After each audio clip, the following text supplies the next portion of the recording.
Hi, everyone. I'm here again with Brian Sanchez. He's in our studio at Fitness for 10 in Carson City. We're going to be getting some of our trainers involved up in Sparks too, so that's going to be fun. We're getting a studio set up there. Today, we're going to talk about exercises. If you're working your chest, because Brian is bringing some questions from clients right to us. So, if you're working your chest, how many different chest exercises do you need to do? Or legs or whatever type of body part you're working. Can I do one type of lift, or do I need five, or a combination, or do I vary it? So that's what we're going to talk about today.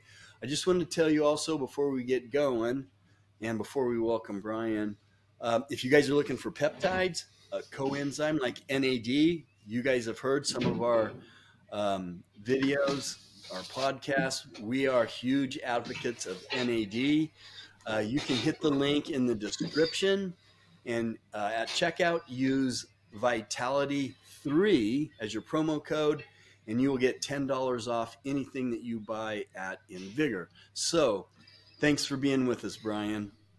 Glad to be here, Steve. All right, so let's get into it. You and I know, well, for me, I think we're going to agree on this. You probably want to vary this, especially, if you're a beginner, one exercise, of course, we're going to start you with one exercise. But as you advance, sometimes you're going to do two, sometimes you're going to do five. But what is your answer for your clients that ask you this specific question? The simple answer is yes. It makes no sense to say that. It is going to depend on the fitness of the client. But for the most part, let's just get the idea that we're people who have been exercising and we're accustomed to being in the gym and or working out at home wherever you do your program. To me, a good rule of thumb is 3 to 4 exercise for that muscle group. And that, to me, that's a minimum. If you want to go more, depending on what you're going to do, fine. Do a couple more. Now, I don't think you need 10 different quad exercises, 10 different chest exercises, things of that nature. I think that's probably overdoing it. Again, depending on what you're trying to gain from it. But what I think is important is you want those exercises to vary. You want them to complement the muscle group. In other words, if you're doing some kind of press motion, you really have to consider, well, how am I going to get more from that? When I mean press motion, let's say a chest press away, whether it be incline, decline, or flat bench. You're going to want to go into something else like a wide arm body dip. Or you might want to add a pec deck, which also affects your pectoral muscles or your chest muscles, or dumbbell flies, or dumbbell pullovers. And when I say that, you might want to consider something really simple to get that muscle group. Let's just say you're going to hit 2 muscle groups in the gym, you got an hour. Make it a mini circuit. Go into it with the idea of, I want to get 4 sets of each exercise. I'm going to pick 3 to 4 exercises, and I'm going to go exercise 1, exercise 2, exercise 3, exercise 4.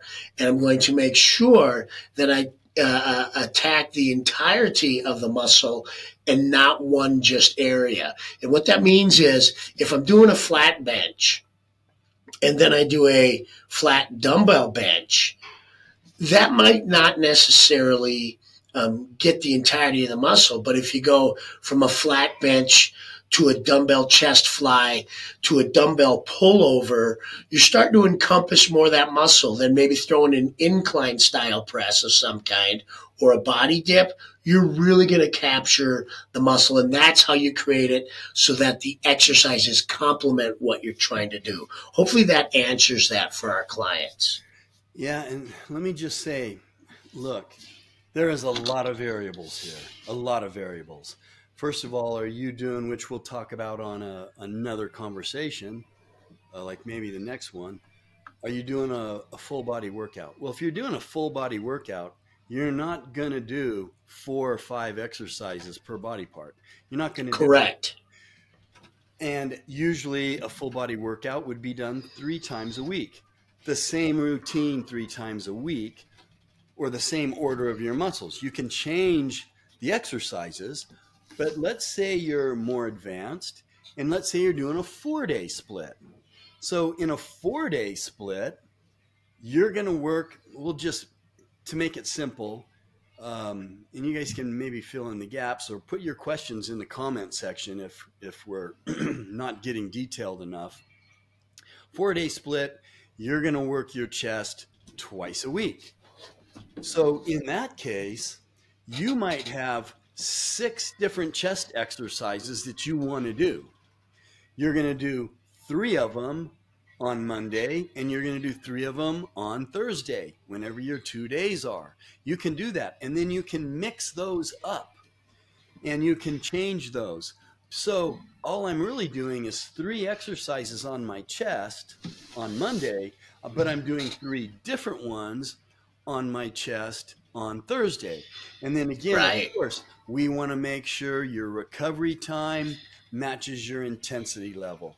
Some people do bro workouts, where they're working, they're blasting one body part every day, and they're only working a body part once a week. Those are all different. Now that all affects how many exercises you're going to do on a body part. How are you breaking up your body? Are you doing a push-pull legs?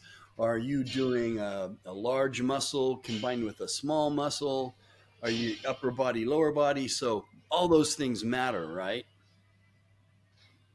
Yeah, all of that matters, and you have to take it all into consideration. If you are doing things such as upper body workouts and total body workouts and lower body workouts where you're isolating the body in half, or the front of the body or the back of the body, a lot of people do like push-pull style workouts. You're going to have to change what we're talking about.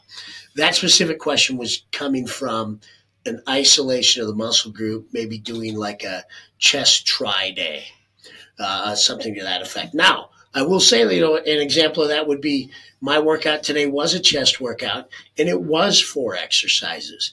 But the volume of work in each exercise was quite a bit more than just 3 sets of 10 and things of that nature. We had several repetitions in each one of them and several sets in each one of them that really created a different volume of work with those 4 exercises.